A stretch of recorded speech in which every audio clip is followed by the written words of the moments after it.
자, 오늘은 신구약 중간사 두 번째 수업입니다. 신구약 중간사는 왜 중요하느냐? 성경에 흐르는 역사와 세상의 역사를 매칭시킬 줄 아셔야 우리가 성경을 이해하는데 또 세상을 이해하는데 쉽습니다. 또 하나님은 성경의 역사만 붙잡고 가지 않으시고 세상의 역사도 함께 붙잡고 만들어서 가시죠. 성경의 역사가 바로 하나님의 역사고 세상의 역사입니다. 그리고 세상의 역사는 요한계시록에서 어떻게 끝나는지를 설명해주고 또 그것을 알 수가 있어요. 어떻게 끝나는지를 알 수가 있습니다. 자, 세상의 역사는 이제 큰 제국들이 나라가 세워지고 제국들이 하나님은 하나님의 나라를 세워 가시지요. 세상 사람들은 자신들의 나라를 만들어 갑니다. 그걸 또 다른 말로 사단의 나라라고도 하죠. 사단은 자기의 세상의 나라를 만들어서 자기가 통치하는 나라를 만들고 싶어 하죠. 하나님의 나라는 어떠한 게 하나님의 나라죠? 어떻게 가고 어디로 어떻게 가죠? 어디에 있죠? 안드로메다 죽어서 가는 곳이고 또 저 우주 바깥에 안드로메다 옆에 있는 게 하나님의 나라인가요? 하나님의 나라는 하나님께서 통치하는 곳이 바로 하나님의 나라입니다. 하나님의 나라는 어떠한 곳이 하나님의 나라라고요? 하나님이 통치하는 곳. 자, 그것이 바로 교회이지요. 자, 그런데 세상 사람들은 세상 나라는 어떻게 하나님의 나라를 반대하려고 하고 하나님을 제거하려고 하죠. 그래서 첫 번째 성경에서 나오는 세상 나라, 힘 있는 나라는 어떤 나라냐? 바벨탑을 세웠던 그 니무롯이 세웠던 그 바벨 타워가 있지요. 그 나라가 첫 번째 인류의 세상 나라라고 보시면 돼요. 하나님을 대적하기 위한 나라를 여러 사람들이 모여서 나라를 세웠던 첫 번째 나라가 그 바벨 탑을 세웠던 그 사람들이라고 볼 수 있습니다. 우리는 성경은 그 사람들을 뭐라고 부르냐? 바벨론, 바벨 나라, 또 다른 말로 그 나라를 아수르라고도 볼 수가 있습니다. 이 아수르는 좀 역사가 굉장히 깊습니다. 그럼 약수르는 어느 지역에 있느냐? 메소포타미아 북쪽 지역에 있지요. 세상 역사에서는 인간의 문명이 어디서부터 시작되어지냐? 메소포타미아 문명부터 시작되어진다라고 하죠. 세상 역사는 3500년 또는 4000년 전에 인간의 첫 번째 문명이 세워지는데 그 문명을 메소포타미아 문명이라고 합니다. 4대 문명이 있는데 하나는 메소포타미아 문명, 또 이집트 문명, 그리고 인더스 문명, 그리고 황하 문명, 인도에 있는 인더스 문명, 중국에 있는 황하 문명, 또 애굽에 있는 이집트 문명, 그리고 이라크에 있었던 곳이 바로 메소포타미아 문명이죠. 이곳에서 가장 4000년 전에 나라를 세웠던 건 성경에서 나오는 나라는 아수르입니다. 그래서 아수르 사람들이 메소포타미아 문명을 세웠을 것이다. 우리는 그렇게 믿고 있고요. 세상 사람들은 아수르라는 나라는 없다. 성경에만 나와 있지 아수르라는 나라는 없다라고 믿어요. 근데 조금 있다가 그걸 찾아낸 사람이 있습니다. 이 이라크 지역에 아수르라는 나라가 먼저 제일 처음에 세워지는데 이 메소포타미아 문명도 이쪽에 세워지죠. 여기는 어느 지역이냐? 유브라데스 강, 티그리스 강을 중간에 있는 요 지역. 요 지역이 어떠한 지역이냐? 아브라함이 나왔던 갈대와 우르 지역입니다. 그 갈대와 우르, 그러니까 아브라함은요 절대 시골 사람이 아니에요. 문명 속에서 나왔던 아주 도시남입니다. 근데 그 도시남에게 도시에서 살고 있는 그 사람에게 지금 하나님께서 뭐라고 이야기를 하시냐면 너 나와서 광야로 갈 수 있어 라고 이야기를 합니다. 내 뜻 세상에서 나와서 나와 같이 동행할 수 있어? 여러분은 혹시 지금 광야 같은 인생의 삶을 살고 있다라면 그때가 바로 하나님과 동행하는 시간, 바로 아브라함처럼 모세한테도 그랬죠. 이집트 문명에서 이스라엘 사람들을 보고 어떻게 하죠? 그 문명에서 나와서 광야에서 나와 함께 있자라고 하는 것이 바로 하나님의 말씀이고 하나님의 역사입니다. 자, 다시 이 아수르로 돌아와서 창조되어지고 하나님은 하나님의 나라를 만들려고 하는데 사단은 사단의 나라를 만들려고 하죠. 그거의 실체들이 세상의 나라, 세상의 제국들입니다. 그래서 그 세상의 제국들을 알아야 돼요. 그래서 5대 제국이라고 하는데 첫 번째 세워진 게 뭐라고요?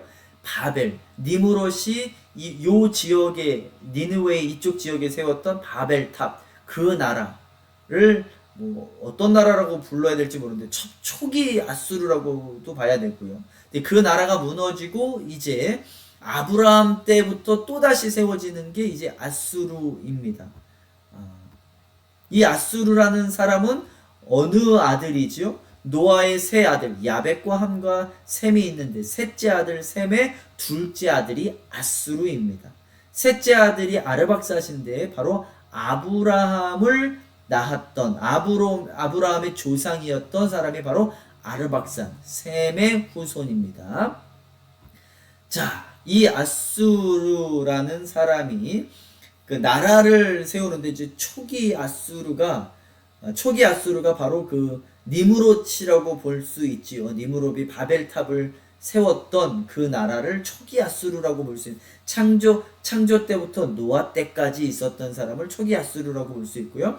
고대 아수르는 이제 아브라함, 이때가 이제 세상 역사 메소포타미아가 나오죠. 바로 이 아브라함 때부터 메소포타미아 문명, 세상 사람들은 메소포타미아 문명이라고 하고 성경에는 고대 아수르라고 합니다. 이제 중대 아수르는 다윗 시대 때부터 있었던 게 이제 아수르고요. 그리고 이제 신아수르는 시간이 또 500년이 지나서 북이스라엘을 멸망시키는 게 아수르입니다.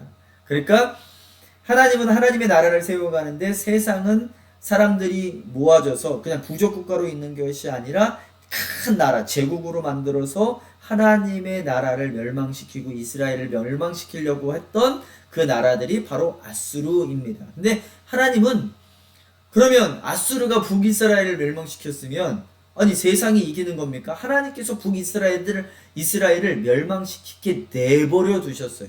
이제 왜 멸망이 되어지는지 오늘 그것을 이제 배워 나갈 겁니다. 이제 첫 번째 제국은 아수르다. 근데 세상 역사는 아수르를 인정하지 않고 제국이라고도 보지 않는다. 근데 성경에서는 그것을 아수르를 제국이라고 본다. 자, 그러면 아수르 다음에 어떠한 또 나라가 오느냐? 바벨론이 멸망하고 또 다른 나라가 오는데 바로 페르시아, 성경에서는 바사라고도 하지요. 그 다음 나라가 그리스, 헬라, 영어로는 그리스, 한국말로는 헬라라고 합니다. 자, 그 다음 로마라고 하죠. 요 5제국을 이 역사를 알아야지만 우리가 이제 구약의 역사를 세상의 역사와 성경의 역사를 매칭시킬 수가 있습니다. 요 5나라 정도는 외워두고 계셔야 됩니다. 아수르, 바벨론, 퍼시아, 헬라, 로마. 그 지역들은 바로 이 아수르 지역을 바벨론이 쳐들어와서 이 사람들을 없애고 이 나라에 또 똑같이 바벨론 제국을 세워요. 그리스가 이 바벨론 제국을 무너뜨리고 그리스가 여기에 또 나라를 또 세웁니다. 저 유럽까지 합쳐서 페르시아죠. 페르시아. 그 다음에 이제 그리스, 헬라 지역이 여기다가 나라를 세우고 또 로마가 이 지역을 점령해요. 저 유럽까지 합쳐가지고 이 지역을 그러니까 지역은 똑같아요. 사람들이 바뀌어서 그 제국들을 바꿔 나갑니다. 그 제국이 따로 있는 게 아니라 요 지역입니다.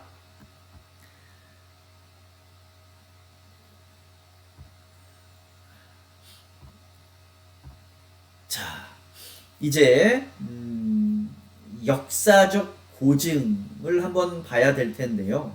아까 전에도 제가 말씀드렸듯이 세상 사람들은 아수르라는 나라는 없다. 세상 역사는 아수르라는 나라를 인정하지 않습니다.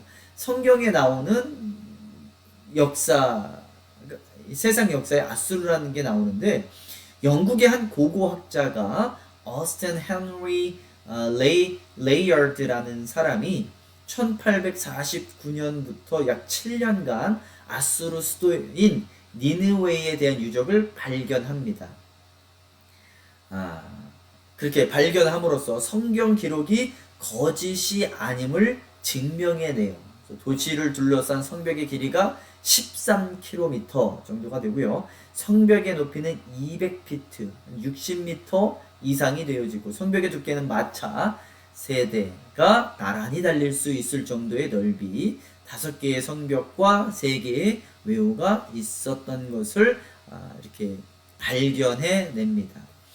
역사적인 기록에도 있어요. 그 유명한 헤로도토스라는 역사가가 있지요. 우리가 이 기독교 교육을 성경 역사를 배우려면 2명의 큰 역사가들이 있는데 하나는 헤로도토스라는 사람이고 또 하나는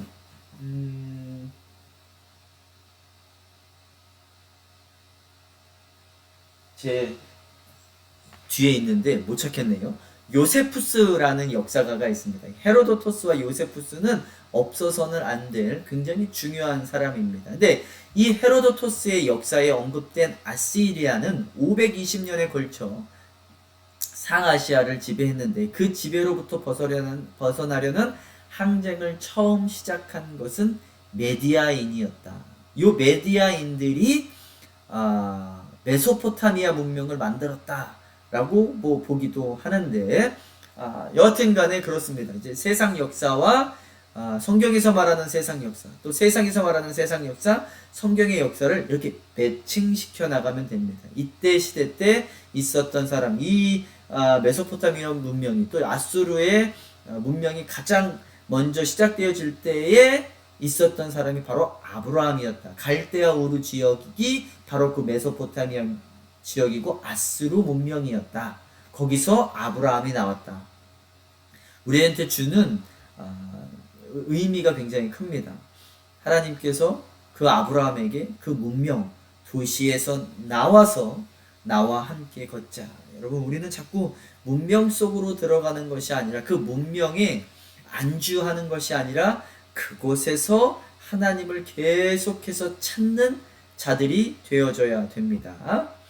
자, 그러면 이 아수르라는 나라와 이제 연결되어지는 성경은 어떠한 성경이냐? 요나가 그렇고요.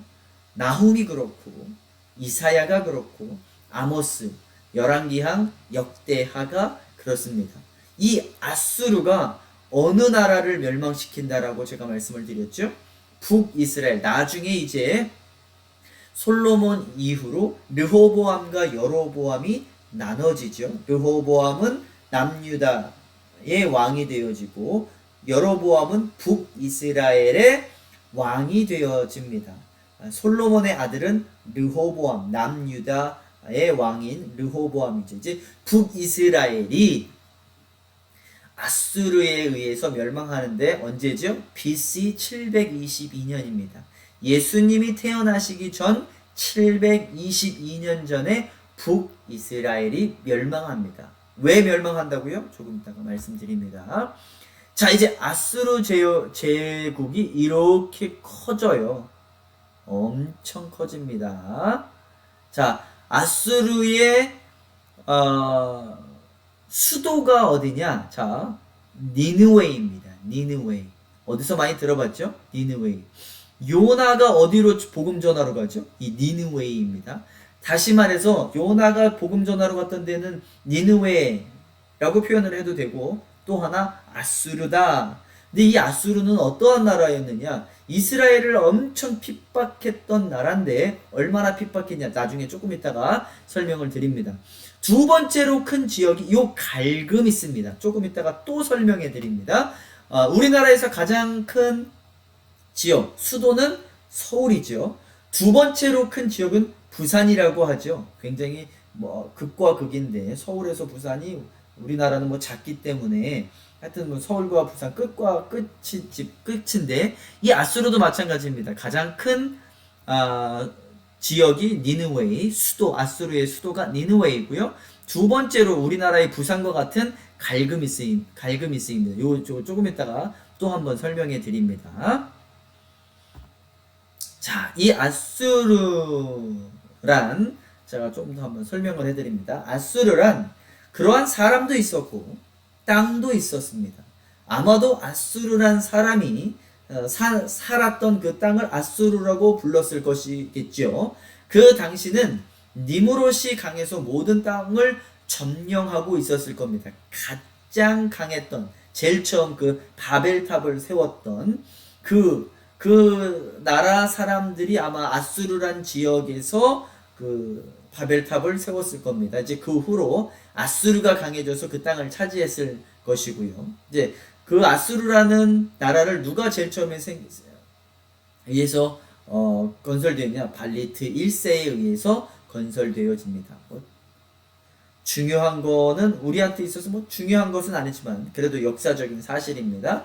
자, 이제 아수르의 초기 나라를 세웠던 사람이 니무롯이라고 제가 말씀을 드렸죠. 그 니무롯이 니느웨이, 아수르의 수도였던 니느웨이 등의 도시 중심으로 발전을 시켜 나갔지요. 자, BC 921년, 요때는 언제냐? 다윗 시대 때쯤이에요. 그 다윗 시대 때쯤부터 이 아수르가 제국이 되어집니다. 제국이 되어졌다라는 것은 아주 나라가 커졌다라는 의미지요. 전 세계를 좌지우지할 수 있는 그러한 힘을 가진 나라가 되어졌다. 그게 바로 제국입니다. 이제 그때쯤 다윗 시대 때쯤 이 제국이 시작이 되어져요. 시작이. 그런데 이 다윗은요, 이 아수르와 싸워서 견줄 만큼 강했던 사람이 바로 다윗입니다. 자, 이제 이스라엘과 연관되어지는 왕들이 있습니다. 이제 그걸 조금 있으면 이제부터 나가는데 이사야 10장 5절에 하나님의 진노의 막대기로 묘사돼요. 이 아수르는. 그러니까 이사야 10장부터 이제 아수르라는 나라가 성경에 나오기를 시작합니다. 왜 하나님의 진노의 막대기로? 하나님은요, 이스라엘 사람들하고 약속한 게 있어요. 근데 지키지를 않으니까 하나님께서 이 아수르를 들어서 쓰십니다. 하나님은요, 아수르를 들어서 쓸 수도 있고, 근데 성경에 보면, 구약에 보면 많은 선지자들이 어떻게 저 악한 나라들을 사용해서 우리를 혼내십니까? 이러한 말들이 굉장히 많이 나옵니다. 근데 제가 첫 번째 시간에도 말씀드렸죠. 하나님은요, 이 나라도 들었을 수도 있고 저 나라도 들었을 수도 있어요. 그래서 제가 첫 번째 시간에 이런 말씀을 드렸죠. 하나님은 보수를 들어서 쓸 수도 있고요. 보수당을 들어서 쓰기도 하고 민주당을 들어서 쓰기도 하십니다. 하나님은 거룩하신 분이시기 때문에 그분이 하시는 일이 거룩하신 분이에요. 꼭 보수당, 우리 기독교인들 중에서 많은 기독교인들이 보수당 쪽인데 이렇게 주장하시는 분들이 있어요. 하나님은 보수당 쪽이고 보수당을 찍어야 하나님이 원하시는 저길로 가고 모든 역사는 하나님께서 주관하시고 모든 왕들도 하나님께서 뽑으세요. 그러면 민주당 쪽에서 대통령이 나오면 그건 하나님께서 뽑은 게 아니십니까? 그렇지 않습니다. 하나님은 민주당도 보수당도 다 쓰실 수 있으시다. 자, 이렇게 아수르를 들어서 북이스라엘을 훈련시키기도 하고 심지어 멸망시키시기도 합니다. 그러면 하나님께서 지신 겁니까? 하나님의 나라가 멸망했기 때문에 북이스라엘에게 멸망했기 때문에 하나님께서 지신 겁니까? 그렇지 않아요. 하나님은 모든 세상의 역사의 주관자이시고 이 나라도 들어 쓰시고 저 나라도 들어 쓰신다. 자, BC 858년 858년부터 825년에는 그 아수르 제국의 왕이 있는데 살마네셀 3세가 나옵니다. 요거는 성경에도 나오는 이야기입니다. 이 살마네셀은 이스라엘이 어떨 때 지금 황제가 되어졌느냐면 북이스라엘로 이제 갈려지고, 자, 예수님이 태어나기 1000년 전에 있었던 사람이 다윗이죠. 우리로부터 3000년 전에, 예수님으로부터는 1000년 전에 있었던 사람이 다윗입니다. 그러면 사울이 언제 왕이 되어졌었냐? BC 1050년에 이스라엘의 왕이 되어져요. 그때서부터 이제 아수르가 이제 시작되어지지요. 그리고 40년 뒤에 이 사울이 40년 동안 통치를 하고 BC, 예수님이 태어나기 전 BC 1010년에 다윗이 왕이 되어집니다. 그리고 40년을 통치를 하지요. 그리고 BC 970년에 솔로몬이 왕이 돼서 40년간 통치를 합니다. 그리고 970년도 때 이제 970년부터 통치를 하기 시작을 해서 40년을 970에서 40년을 빼면 930년이네요. 930년 또는 931년에 나라가 나뉘어지죠. 하나는 북이스라엘로, 하나는 남유다로. 그래서 이 다윗의 왕조가 세워지는 게 남유다지요. 남유다의 왕들은 총 몇 명? 남유다의 왕들은 총 몇 명이죠? 20명입니다. 20명. 북이스라엘 931년에 나라가 나뉘어지고 북이스라엘의 왕은 몇 명이 있지요? 총 19명입니다. 남유다의 왕들은 아까 전에 제가 몇 명이라고 말씀드렸죠? 20명입니다. 그 20명의 왕 중에, 그 20명의 왕들은 다 누구의 후손이라고요? 다윗의 후손. 하나님께서 약속을 하셨죠? 내 나라는 견고하게 되고 내가 계속 세워나가리라 말씀을 하시죠. 그래서 남유다는 계속 지속되어지는데 그 왕 핏줄이 다윗의 계속 후손들이었습니다. 총 몇 명이었다고요? 20명. 남유다는. 그 중에서 선한 왕은 8명입니다. 그 8명 중에 선한 왕이라고 하는 그 왕이 8명 있었다고 했는데, 선한 왕들이라고 하면 어떠한 의미인가요? 도덕적으로 윤리적으로 착하고 뭐 율법 잘 지키고 뭐 그런 사람들이 아니에요. 선한 왕이라고 하는 것은 하나님을 섬겼던 왕들이 8명 있었다. 20명 중에 13명은 하나님을 섬기지 않았어요. 자, 그러면 북이스라엘은 총 몇 명의 왕이 있었다고 했죠? 19명의 왕이 있었습니다. 근데 그 19명의 왕들이 계속 같은 후손, 여로보암의 후손들이었냐? 그렇지 않아요. 왕조가 몇 번 바뀌냐? 19명 중에서 왕조가 9번 바뀝니다. 그 말은 쿠데타가 9번 일어났다는 거예요. 왕조가 계속 바뀌어요. 두 명의 한 번꼴로 바뀝니다. 왕 2번 하고 또 바뀌고 계속해서 바뀝니다. 그러니까 평균적으로 그렇다라는 거예요. 자, 이렇게 19명의 왕이 있었는데 그 중에 선한 왕, 북이스라엘의 19명 중에 선한 왕은 몇 명 있었을까요?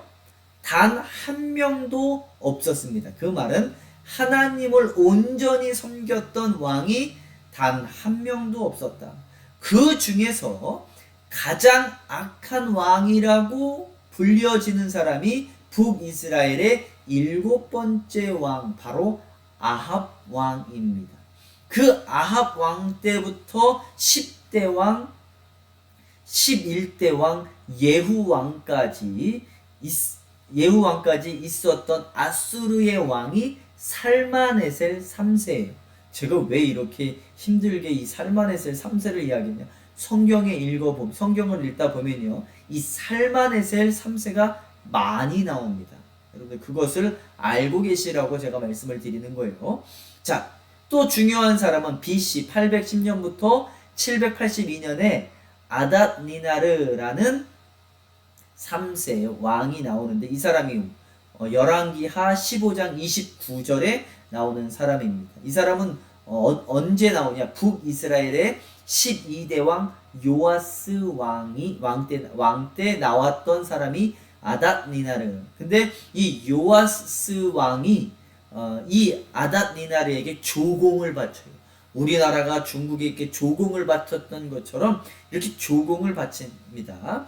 13대 여로보암 2세, 북이스라엘의 13대 여로보암 2세는 다시 국력을 회복하죠. 국력을 회복했다라는 것은 아수르로부터 자기 주권을 챙겼다라는 겁니다. 그래서 열왕기하 14장 23절로 26절까지를 읽어보면 그 말씀이 나옵니다. 그때 국력을 회복했을 때 그때에 아닷과라는 그건지 하여튼 그때 하나님께서 요나 선지자에게 나타나셔서 뭐라고 말씀을 하시냐면 니느웨이에 가서 너희들 심판받을 거야 라고 멸망을 경고하라고 합니다. 그러니 요나가 뭐라고 그러죠? 내가 왜 아수르 우리를 얼마나 핍박하고 우리를 얼마나 못살게 굴었던 저 사람들한테 가서 회개하라고 복음을 전합니까? 나 절대 그럴 수 없습니다 라고 말했던 사람이 요나입니다. 우리 같았으면 이런 거죠. 일제시대 때 우리를 핍박하고 우리를 고문하고 했던 그 사람들에게 가서 일본 수도 도쿄에 가가지고 하나님께서 이 나라를 멸망시키실 것이다 라고 경고하고 또 복음을 전하라 라고 했던 말씀하고 똑같습니다. 근데 요나는 가기 싫어하죠. 실제로요, 이러하신 분들은 저는 목회를 하다가 보니까 많이 만나요. 어떤 분이 저에게 우리 시어머니 돌아가시는데 장례식 좀 치러주세요 목사님, 이렇게 제가 선교사 시절에 그렇게 말씀하신 분이 계세요. 근데 그래서 이제 시어머님이 돌아가신 중환자실에 있는데 제가 가서 기도해드리고 이제 또 돌아가시고 또 제가 장례를 치러드렸습니다. 장례가 다 끝나고 나서 그분이 저한테 오셔서 감사합니다 목사님 이렇게 말씀을 하시면서 이런 얘기를 해요. 그런데 목사님 제 시아버지는 전도하지 말아주세요. 저는 그분과 같이 천국을 갈 마음이 전혀 없습니다 라고 말씀을 하시더라고요. 근데 왜 그러십니까? 라고 물어보니까 저 시아버지가 나를 강간하려고 했었고 목 졸라 죽이려고 했습니다. 충분히 이해해 갑니다. 지금 요나와 같은 말을 하고 있는 거죠. 요나는 절대 나는 저 아수르 가서 니느웨이 가가지고 나 복음을 전하고 싶지 않아요. 우리를 이렇게 못살게 하고 식민지를 두었던 저 나라에 가가지고 복음을 전할 수 없습니다라고 해서 니느웨이로 안 가고 반대편으로 가죠. 저 유럽 쪽으로 도망을 갑니다. 그러니까 하나님께서 그 폭풍을 주시고 그 사람이 바다로 뛰어들어서 고래에게 잡아먹혀서 그 고래 뱃속에서 며칠 동안 있었죠? 3일 동안 있었다. 그것은 무엇을 상징하고 있다? 예수님께서 3일 동안 지옥에 내려가 계셨다. 그 내용을 상징해주고 있다. 그래서 예수님께서 마지막 때에는 그거 요나의 표적밖에 없노라 라고 말씀을 하고 계시죠. 근데 그 요나가 그래서 이제 그 고래 뱃속에 있으면서 이제 그 고래가 아수르 쪽 니느웨이 쪽으로 가가지고 요나를 토해버립니다. 그래서 요나는 울며 겨자 먹기로 하나님 내가 죄송합니다. 내가 하나님의 마음을 몰랐군요. 회개하고 가지 않아요. 끝까지 불평불만하면서 나가서 복음을 전하고 너희들 심판 있을 거다라고 이야기를 하는데 요나서에 보면 이렇게 나와 있습니다. 그 니느웨이 지역을 한 바퀴를 돌면서 너희들 멸망할 것이다. 빨리 회개하라, 회개하고 돌아와라 이렇게 이야기하고 돌아다니려면 요나서에 며칠이 걸린다라고 나와 있죠? 3일이 걸리는 곳이었더라 라고 나와요. 그런데 그 3일이 되는 곳을 요나가 며칠 만에 돌았대요? 하루 만에 돌았대요. 그러니까 얼마나 개떡같이 복음을 전파하며 멸망을 경고했던 사람입니까? 그런데 어떠한 요나서에 보면 어떠한 내용이 나오냐면 이러한 내용이 나옵니다. 그 말, 복음 전함을 듣고 그 지역 사람들이 다 니느웨의 지역 사람들이 옷을 찢고 머리에 재를 뿌리며 회개하고 돌아왔더라 이런 내용이 나와요. 그리고 요나는 저 산에 올라가 가지고 하나님께서 어떻게 저들이 구원하는지 보자. 또 구원을 안 하시고 분명히 저들이 회개하지 않고 하나님께서 저들을 회개하지 않았으니까 멸망하실 거야 라고 하면서 산에 올라가지고 그걸 쳐다보고 있는데 하나님께서 멸망시키지 않아요. 왜? 그들이 회개하고 돌아왔기 때문에. 그런데 요나는 어떻게 그 복음을 선포했다고요? 개떡같이 3일 동안 돌아야 할 것을 하루 동안에 이렇게 돌았던 것 같아요. 개떡같이 복음을 전했는데 그들은 어떻게 그 복음을 들었다고요? 찰떡같이 그 복음을 듣고서 회개했더라고요. 그러니까 우리도 복음을 전해야 되는데 개떡같이라도 복음을 전해야 돼요. 얼마나 요나가 어떻게 복음을 전했겠어요? 제 생각엔 이랬을 것 같아요. 아주 조용히 이 사람들을 못 듣게 그래도 하나님께 복음을 전했습니다 라고 얘기를 해야 되니까 아주 조용히 전했을 것 같아요. 너희들 조금 있으면 하나님께서 너희들 멸망시키실 거야. 그리고 조그맣게 전하고 있는데 어떤 사람이 와가지고 뭐라고 그런다고요? 아니 안 들어도 돼. 그냥 조그맣게 내가 얘기할 거니까 들으려면 들고 말려면 말어. 뭐 이렇게 전했을 것 같아요. 하나님께서 말씀을 하셔요. 그런데 요나서에 보면 모든 사람들이 심지어 요거는 좀 과장적인 표현인데 동물들도 회개하였더라 라는 표현이 요나서에 보면 나옵니다. 그래서 고위 관직들에 있는 모든 사람들이나 평민들이나 밑에 있는 모든 사람들이 나와서 회개하였더라 라는 내용이 나오죠. 그 나라가 바로 아수르 나라입니다. 그 아수르 안에 있는 수도 니느웨이지요. 자, 이제 아수르의 왕 중에서 예수님 태어나시기 전 745년 이 디글랏 빌레셀이라는 3세가 성경에 또 나오는데 이 가장 강력했던 아수르를 가장 강력하게 만들었던 바로 사람이 이 디글랏 빌레셀입니다. 이 왕이 어떻게 했냐면 북이스라엘의 르우벤 갓 므낫세 지파를 끌고 가서 할라와 하볼라와 하라와 고산강으로 데려갔습니다. 이때서부터 북이스라엘이 아주 이스라엘 사람들을 못살게 굴고 그 사람들을 데리고 가서 아수르로 이주시킵니다.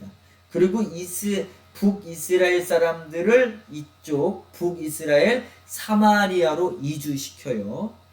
자, 이때 이스라엘 사람들에게 얼마나 많은 핍박을 했냐면 역사상 가장 심한 고문을 했던 사람들이 바로 이 아수르 제국이다 라고 말하는 사람들도 있습니다. 이 식민지 사람들 가운데 말을 안 들으면 예수님 시대 때는요 사람들을 광야에 이끌고 가가지고 십자가에 매달아 죽었죠. 예수님만 십자가에 매달려 죽은 게 아니에요. 근데 이 아수르 사람들은 어떻게 사람들을 고문해서 죽였냐? 이거 말하기 참 그런데 대나무를 뾰족하게 깎아서 사람의 항문부터 찔러가지고 이 머리까지 찔른 다음에 그것을 땅에다가 세워놓고 광야에 세워뒀던 사람들이 바로 이 아수르 사람들입니다. 어마어마하게 악한 사람들이죠.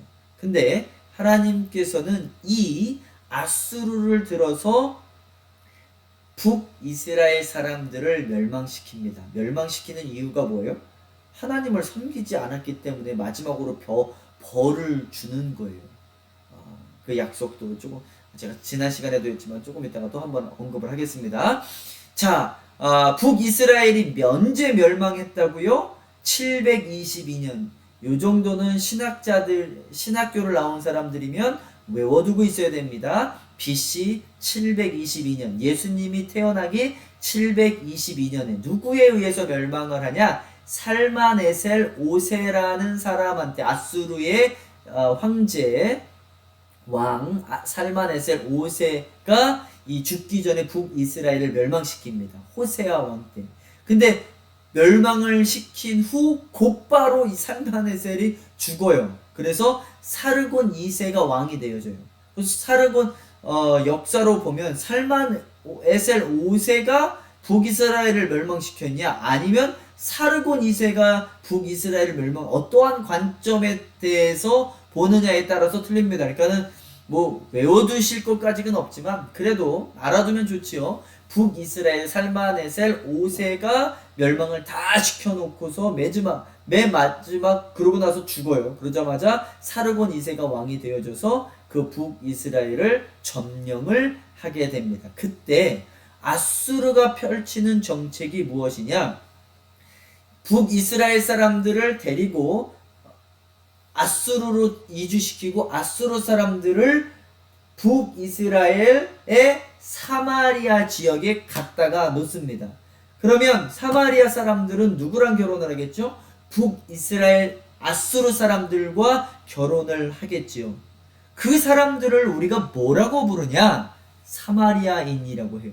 그래서 유대 사람들은 이방 사람들을 개 취급하는데 북이스라엘 사람들, 다시 말해서 그 북이스라엘 사람들이 이름이 그때 바뀌죠. 사마리아인이라고 이제 그렇게 부르기 시작합니다. 유대 사람들이 이스라엘 사람들을 변절자다, 아주 이방 사람들보다 더 못한 사람들이다라고 비아냥거리면서 불렀던 이름이 바로 사마리아인이에요. 일본 사람들이 우리나라 사람들을 비아냥거리면서 불렀던 건 조센징이죠. 사마리아인이다 라고 하는 그 말에는 어떠한 의미가 있냐? 이방 사람들과 섞여진 사람들이다. 그러니까 이방 사람들보다 더 개같은 사람들이다. 그래서 개 취급도 안 했어요. 그래서 예수님께서 사마리아에 가서 사마리아 여인을 만날 때, 그 야곱의 우물에서 사마리아 여인을 만날 때 사마리아 여인이 뭐라고 합니까? 아니 유대 사람들은 사마리아 사람들은 개 취급도 안 하는데 왜 나랑 말을 섞습니까? 요런 표현이 있죠. 그래서 그렇게 표현을 합니다.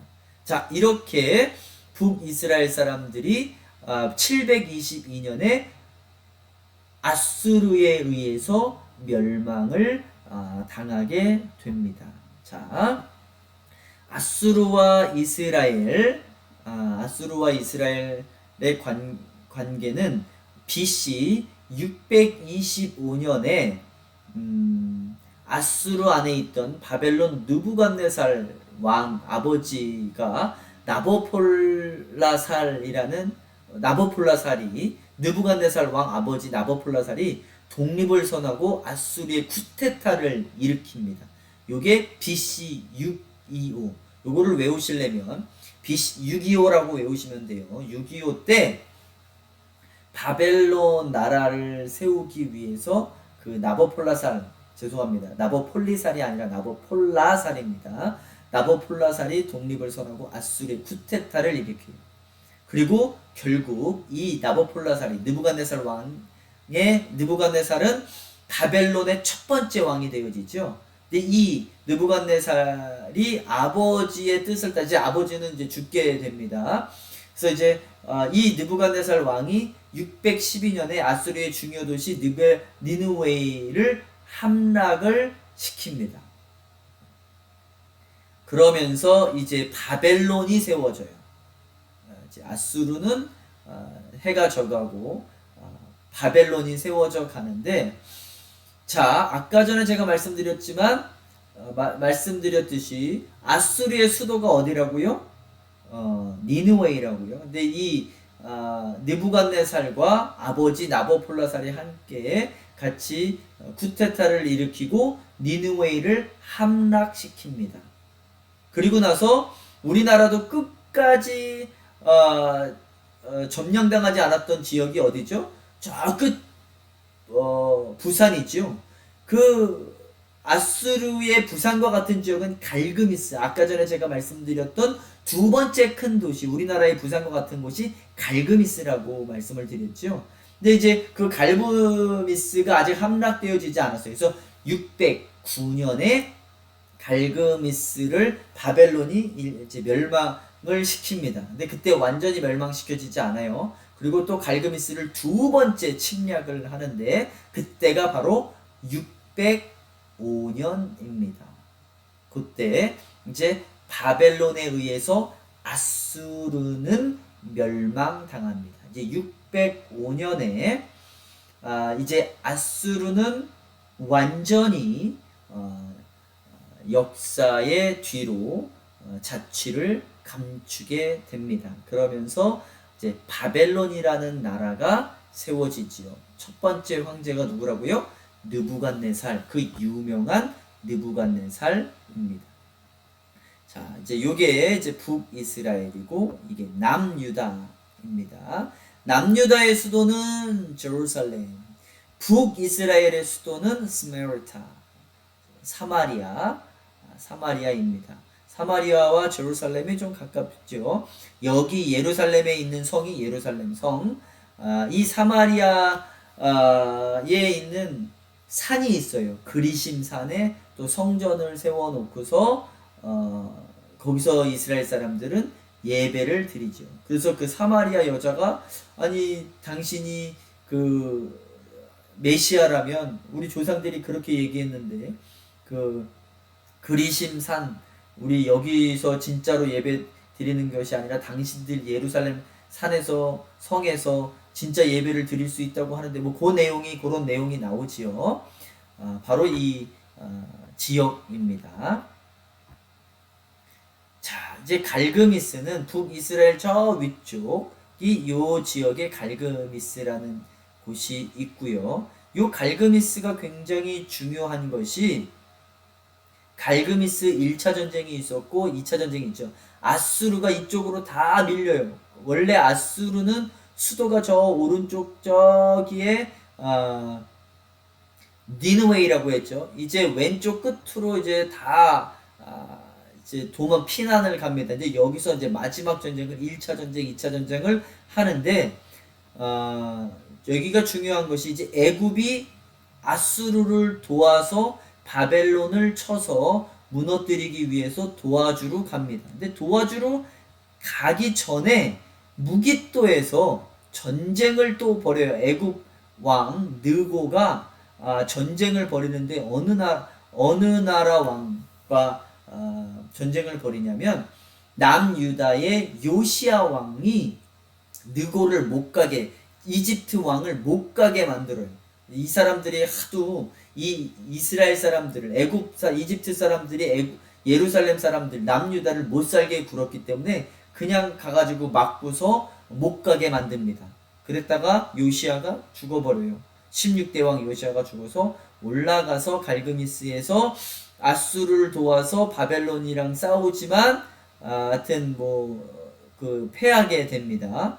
그리고 나서 이제 2차 전쟁을 또 벌리게 됐죠. 이게 이제 무깃도입니다. 이 무깃도가 나중에 요건 이제 히브리 말이고요. 나중에 헬라어로 여러분들 너무나도 잘 알고 있는 요한계시록의 마지막 전쟁이 이름이 뭐죠? 아마겟돈 전쟁이죠. 이 무깃도 지역이 헬라어로 아마겟돈입니다.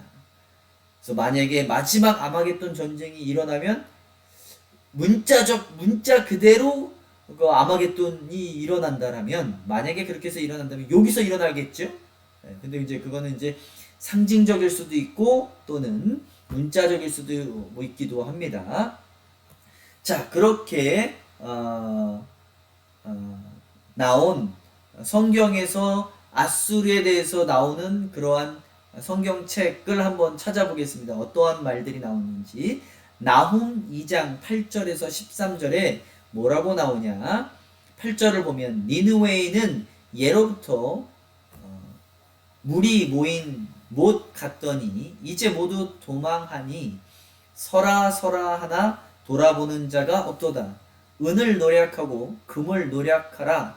그 저축한 것이 무한하고 아름다운 기구가 풍부함이니라. 니느웨가 공허하였고 황폐하였도다. 주민이 낙담하여 그 무릎이 서로 부딪히며 모든 허리가 아프게 되며 모든 민낯이 빛을 잃었도다. 요게 약한 아수르 150년 전에 150년에서 200년 전에 나훔 선지자가 아수르가 멸망할 것이다 라고 예언하는 게 바로 나훔 2장 8절로 13절입니다. 자, 11절 13절 또 읽습니다. 이제 사자의 굴이 어디냐? 젊은 사자가 먹을 곳이 어디냐? 전에는 수사자 암사자가 그 새끼 사자와 함께 거기서 다니되 그것들을 두렵게 할 자가 없었으며 수사자가 그 새끼를 위하여 먹이를 충분히 찢고 그의 암사자들을 위하여 움켜 사냥한 것으로 그 굴을 채웠고 찢은 것으로 그 구멍을 채웠도다.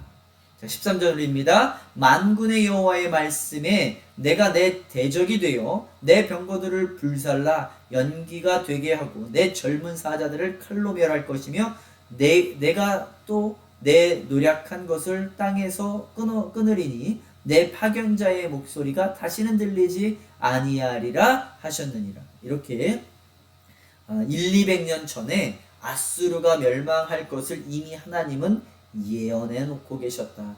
이 세상의 모든 역사는 누구 때문에 세워진다고요? 하나님께서 세우시고 또 그 나라는 왜 멸망을 한다고요? 하나님께서 멸망시키시는 거예요. 예, 세상의 역사 또한 하나님께서 붙잡고 예언하시면서 가신다라는 것입니다. 세상의 역사와 하나님께서 전혀 무관하지 않다라는 것입니다. 모든 세상의 역사는 하나님께서 세워나가신다. 자, 이제 나홈 3장 7절에서 19절 잠시만요. 2장을 읽었죠. 이제 3장을 읽습니다. 그때에 너를 보는 자가 다 내게서 도망하며 이르기를 니느웨가 황폐하였도다. 누가 그것을 위하여 애곡하며 내가 어디서 너를 위로할 자를 구하리요 하리라.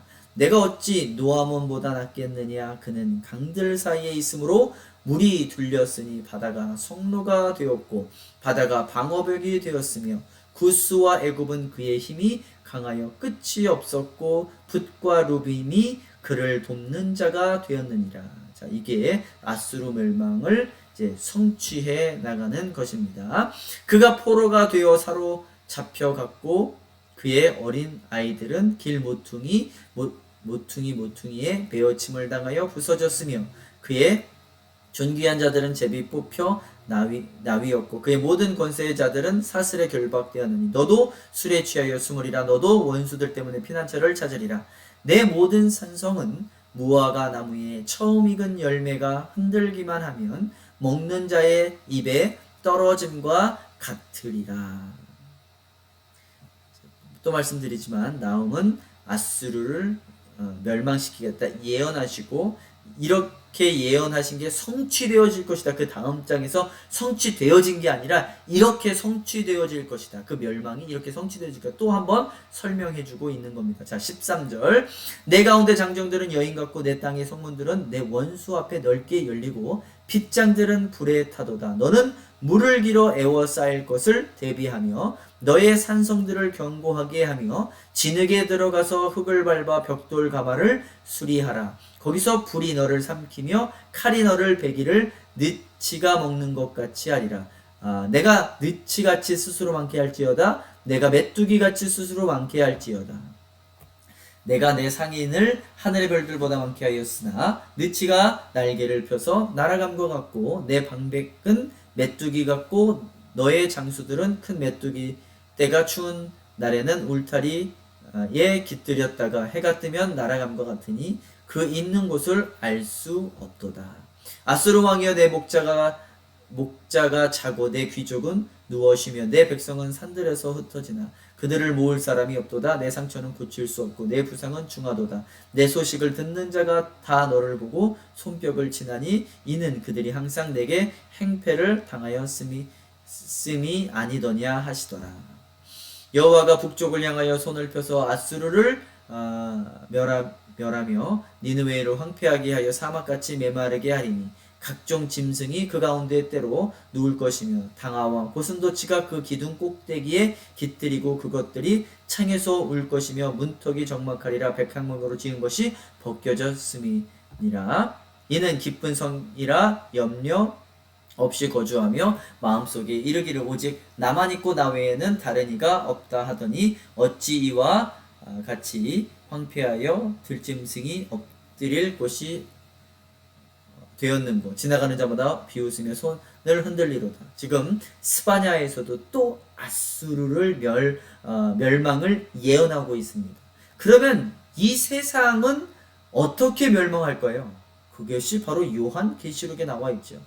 여러분, 이 세상은 하나님의 예언대로 그대로 흘러가고 있다라는 것을 믿으시기를 바랍니다. 자, 그렇습니다. 자, 이렇게 아수르가 세워지고 아수르가 멸망하는 것을 배웠습니다. 그런데 누가 세우시고 누가 멸망하신다고요? 하나님께서 아수르를 세우기도 하시고 또 멸망시키시기도 하십니다. 이렇게 아수르는 이제 605년에 멸망이 되어지는데 이제 바벨론에 의해서 멸망이 되어집니다. 이제 바벨론이 어떻게 아수르를 멸망시켜 가는지 조금 더 자세하게 다음 3강에서 배우겠습니다. 그리고 하나님께서 이 느부갓네살에게 어떻게 말씀을 하시는지, 그리고 어떻게 느부갓네살에게 왕권을 세워주시는지를 성경을 한번 찾아가면서 보겠습니다. 이제 아수르라는 나라가 이제 지나갔고요. 이제 바벨론이라는 세상의 역사가 나옵니다. 이 바벨론은 하나님의 그 도구로 어떻게 쓰이는지, 다시 말해서 이스라엘 사람들을 어떻게 멸망시키는지, 그 말씀은 어디에 나와 있는지를 다음 3강에서 배우겠습니다.